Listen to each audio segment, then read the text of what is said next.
it's really you. There's nothing for you up here. Turn around and leave. But wait!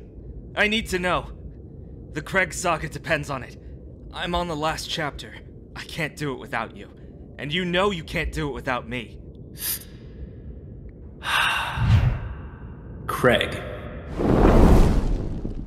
I haven't heard that name in a long time. Hello everybody, Critcrab here with a two-part story. The latest entry in the Craig Saga, well after the train wreck that was his own 2 campaigns. I put my Craig hunting days behind me. Besides, even if I wanted to, I couldn't. I don't have my weapons. You don't. But I do. No. It can't be. These were lost ages ago. Renewed is the blade that was broken. The crownless again shall be king. Say it, Critcrab. Roll post. The concluding part takes place after Craig left the Anima Beyond Fantasy campaign, described in Part 1, and well after the train wreck that was his own 2 campaigns. As described in Part 2 and 3, at this stage in our lives, we were well through our university education, with just a few years left to go. Craig at the time remarked a lack of time to enjoy the glorious role-playing hobby. His reasons were always vague and unclear, but I digress. During a winter, our regular campaigns without Craig had taken a small break for exams and stuff. To let loose some steam and take the pressure off our studies, I quickly threw together a Hunter the Vigil, New World of Darkness by White Wolf, game. The idea was to use a pre-made scenario, which I never had done before, to minimize planning time. If you want to try the module, you can look for Blood Drive, a scenario in the Hunter the Vigil storytelling adventure system. In essence, it is about a group of hunters that have to escort a vampire from New York to Chicago. In essence, the scenario is a not always so cozy road trip. The scenario was a total blast, and lauded by my stressed out friends. I played Hunter the Vigil quite a few times before when I first listened to your video on the channel, and it's funny because one of the first scenarios I ever played in was Blood Drive. If I remember right, you're escorting him to Chicago to get him a cure for vampirism. It's pretty cool. It's interesting because there's all these other obstacles in the way. If I remember right, one of the antagonists is another group of hunters that find out what you're doing, and they're trying to kill the vampire you brought with you. Bruh, okay, that's kind of, like, as far as the game setting goes, that's pretty badass. Yeah, I love this entire adventure. We gotta run this sometime. I'd love to play it again.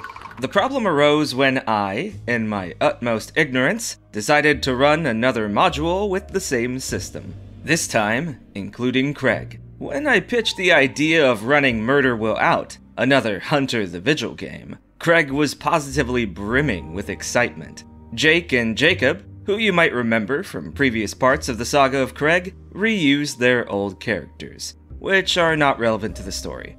Tom, a new guy that had participated in Blood Drive, also reused his character. Craig, on the other hand, made one of the worst characters I ever had the displeasure of seeing in action. Craig's character was called Elijah Dante Ramsey, and he was a bit of an abrasive douche.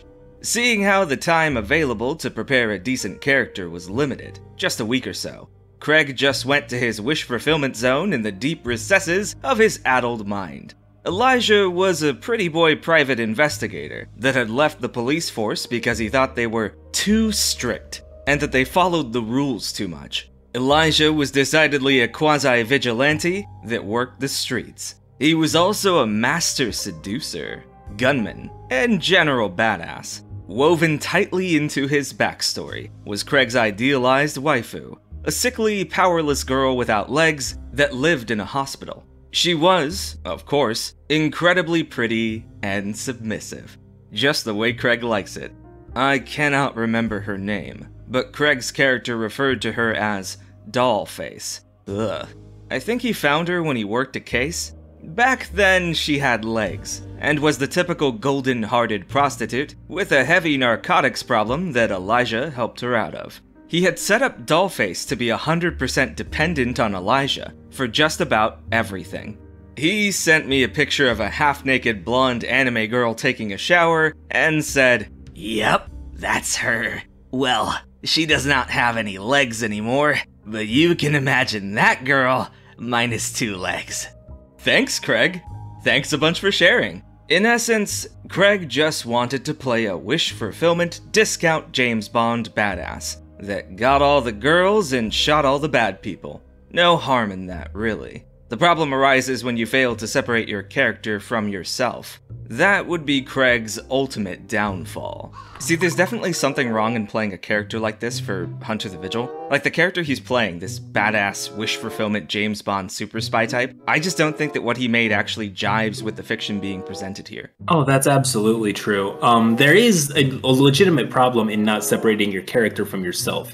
That is a huge problem, and I do believe it's present here, but I think what you said is much more on the nose, and that is that right now what he's doing with his character is completely separated from anything even remotely appropriate, and it's dragging the entire experience down. Yeah, definitely. Yeah, like, this doesn't look like Hunter the Vigil to me. Like, he's pretending to be John Wick, but in Supernatural. Yeah, no, it also sounds like he wants to pretend that he has a girlfriend. This feels like a, what's the correct term? A self-insert fantasy, right? Mm-hmm. Where he gets to be like this, this Mary Sue type, really, he's super cool. And he has a girlfriend who will literally go along with whatever he says because she doesn't get to have a personality. True. Like, her personality is being subservient to him. The scenario at hand, Murder Will Out, was about a possessed hospital that had burrowed its tendrils into the minds of a group of psychopaths, turning their murderous instincts up to 11. Following the flow of the scenario, the hunters would investigate these lunatics and find the common denominator, the hospital. Then they were supposed to enter the hospital, purge the ever-living Jesus out of it, and slide out through the trash chute with the hospital exploding in eldritch madness in the background. Not too sure about that last part. A central pre-made NPC was Franklin Kim. He was a police detective that had come in contact with some of these strange, supernatural murders, courtesy of the psychopaths and their demon hospital patron, and acted as primary contact person for the hunters. Now, Franklin was a hot-blooded guy, with severe anger issues, and he was also a bit of a condescending dick. He would be sarcastic and demeaning to the hunters, calling out their lack of respect for legal rules and so forth. I made it clear that Franklin was obviously stressed out of his mind, and that they should not take it personally. The sensible hunters just nodded in agreement, while Craig clenched his fists in white-hot rage. Anytime can't do wrong pretty boy Elijah was openly challenged. Elijah, of course, thought Franklin was a bit of a condescending bastard. I mean Craig, not Elijah. Oh wait, they both hated the guy. I always forget that Craig and Elijah were both more or less interchangeable. I played Murder Will Out, and I know that there are people that hate NPCs like this. But I, for one, am in defense of NPCs that are dickheads. Like, even if they're on your team, like, they're not good people, you know? Oh, yeah, no, because how boring would it be if all the good guys were the nice, virtuous, long flowing golden hair? It's like, no, that's not how it works at all. When you're playing your character and playing them right, well, not playing it right, but if you're playing it in a very interesting way that I like to. Yeah, the correct way. Yeah, my way is always the right way. I'm Critcrab, baby. Like, having like a member of the good guy faction that the party just thinks sucks and is annoying, they hate this guy, but he is useful and they kind of have to put up with him. It can cause some really funny, interesting things. I like that. It's the same thing. It's the same damn thing as adding likable and understanding villains. It's nice having characters that kind of go against the grain of what's expected, I think there's this tendency to kind of like morally essentialize like the conflicts you have in D&D. It's the alignment system's fault. It's funny that it wasn't always the case. Like, it used to be chaos and law, like the old Morkockian sort of alignment. And when you add evil into it, you end up with things like, oh, I'm the evil faction. I'm the CEO of evil. Right, and who gets to decide what's considered evil? The majority of the player base is not playing in like Faerun or the Sword Coast. They have to somehow translate this alignment system to their homebrew worlds and games, and it doesn't work. I think what ends up happening is that you have to make it work, and when you make it work, you homogenize your setting. Oh my gosh, that is such a good way to put it. Yeah, you're taking the standards of a completely unrelated setting and imposing it on yours. And I'm not ripping on alignment. There are good uses. I am. No. But yeah, no. Alignment is complicated is the thing. And the problem is it's not a one-size-fits-all. It's like a one-size-fits-the-sword coast, probably, sometimes, not always. I don't know. It is broken. It is broken. I am talking down on alignment. Hell yeah. Alignment abolitionists. High five. The revolution will see the removal of the bourgeois alignment system. Yeah. The scenario went along for the evening. The hunters poked about, investigated, and were attacked in a parking lot by a cannibalistic homeless woman with a magical machete. The usual stuff. Things were going nicely. One of these psychopathic killers was an old man that had received a potent gift from the demon in the hospital. A pen that allowed him to write letters of which the content was always perceived as truth, or something along those lines. The old man used his gift to manipulate people into killing their spouses, committing suicides, and other horrible things. I set it up so Franklin Kim received a letter from the old man, because the old man was slowly getting clued in about his and the hunters' involvement. The letter to Kim said that the hunters were conspiring with his enemies. Franklin, being stressed as all hell, decided to confront the hunters about the contents of the letter. He called them to an empty parking lot in the marina. When they showed up, he screamed at them and demanded answers. The more sensible of the hunters, and by that I mean not Craig, managed to calm him down and change his mind. They had clues that there was someone with the ability to manipulate people on an incredibly high level around, and that Franklin must have been victimized. My idea was that the hunters would get the letter, which contained clues from where it was sent. Eventually, this would lead to the old man lunatic. After Franklin had calmed down, the dialogue went something like this. Franklin: "Oh, fuck me. I've been totally played. I'm fucking sorry." Sensible hunter: "It is fine. Will you help us catch this bastard?" Franklin: "Yeah, of course. Now it's fucking personal." Sensible hunter 2: "Okay, we are all friends then. Get in the car." Franklin sits down in the front passenger seat. Elijah: "Hey, you sit in the back. I sit shotgun." Franklin: "What was that?" Elijah: "I said, you sit in the back!" Franklin: "Dude, what? You sit in the back." Elijah: "You go sit in the back, you motherfucker!" One of Franklin's blood vessels visibly engorging. Franklin: "You know what? F you. You can't tell me what to do. Unlike you, I'm a real fucking detective. You are just a dropout nobody, and you can't tell me shit that I don't know already. Sit down in the back and shut the hell up." Here we freeze time for a moment. You see Franklin sitting in the front passenger seat, with the door open and yelling at Elijah. Elijah is stomping his feet like a petulant child, and across the game table, real-life Craig is seething with fury. Now we look at Craig's character sheet. Note the distinct lack of dots and required skills to qualify for working with the police. His academic score was 0, computer, 0, medicine, 0, politics, 0, brawl, 0, larceny, 0, intimidation, 0, survival, 0, and socialize, 0. By all the rules of the game, he could never work as a police officer.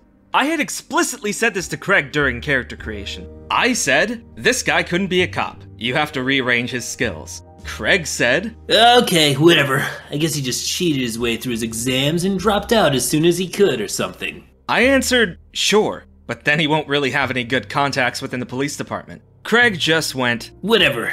And wrote in the backstory that Elijah had graduated with Top marks, best of class. best of class, my ass.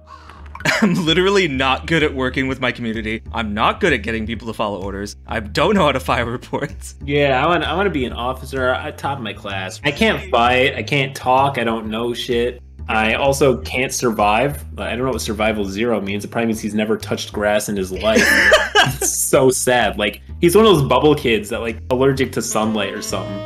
Let's just roast the fuck out of Craig's character. Okay, he doesn't touch grass. He's never been on Discord. He's never been on Reddit. He hasn't even been on 4chan. So, like, what is he? Is he Amish? I don't know how you even manage that, man. He has 0 academics. He's not learning anything. He's literally been in a coma. Like, I do not know what's going on with this guy. Politics, so he's not even on Twitter. Like, what is he doing? Yeah, best of class, my ass. I agree with the OP on this one.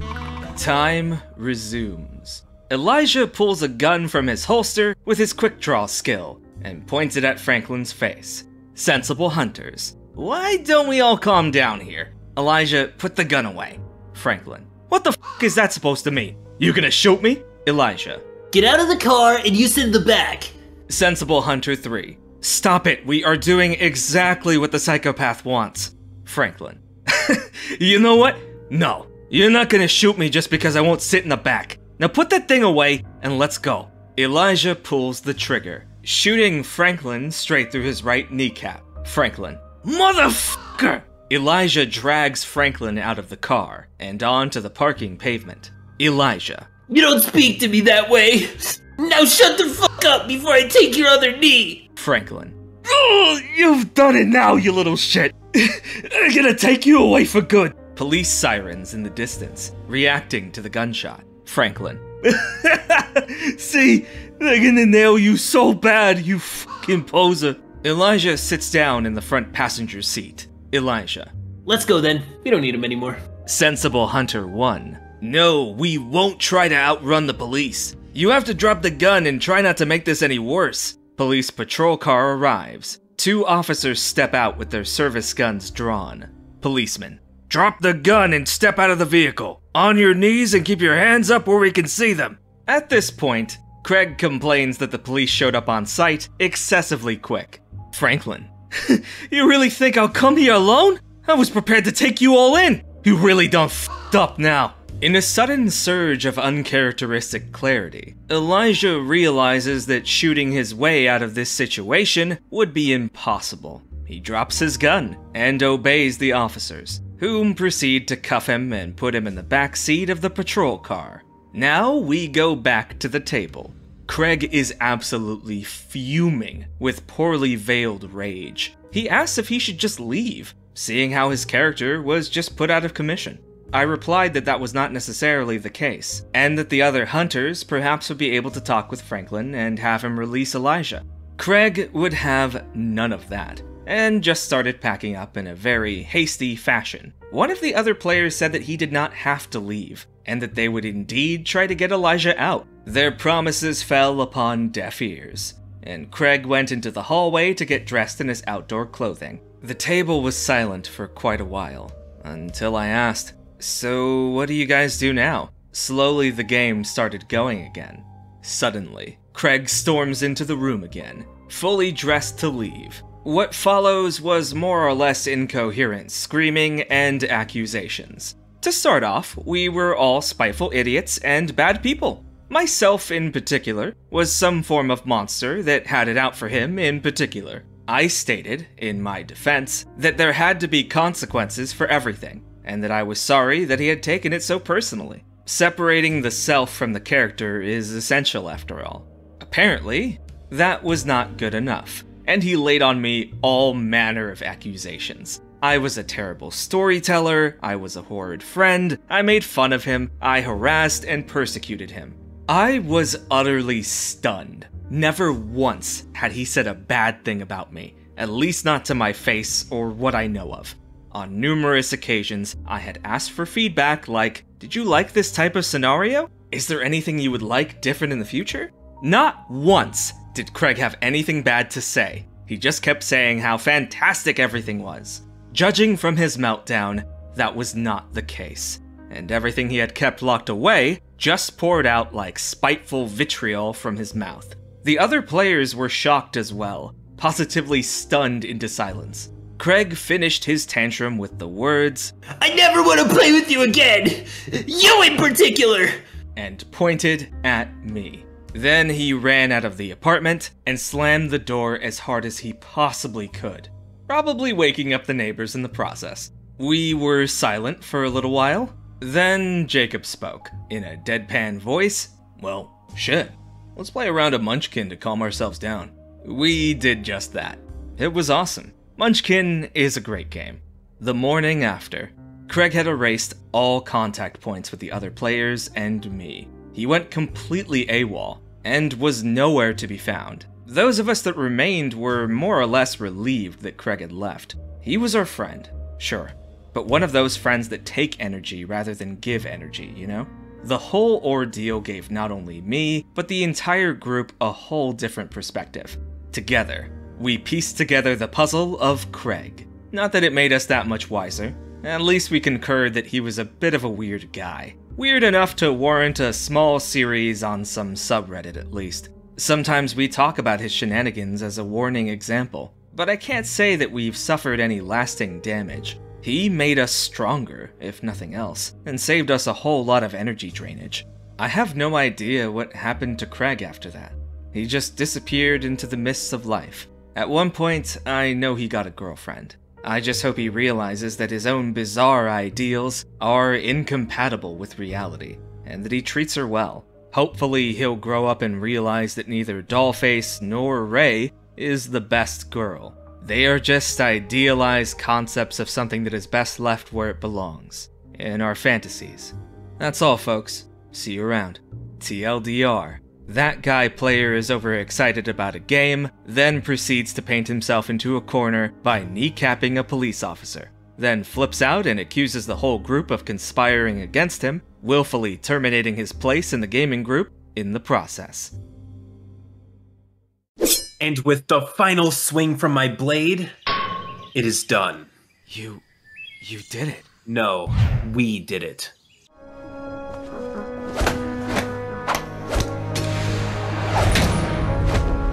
So what do we do now? Wanna play Dungeons and Dragons? What do we look like, some kind of nerd? I hate that game.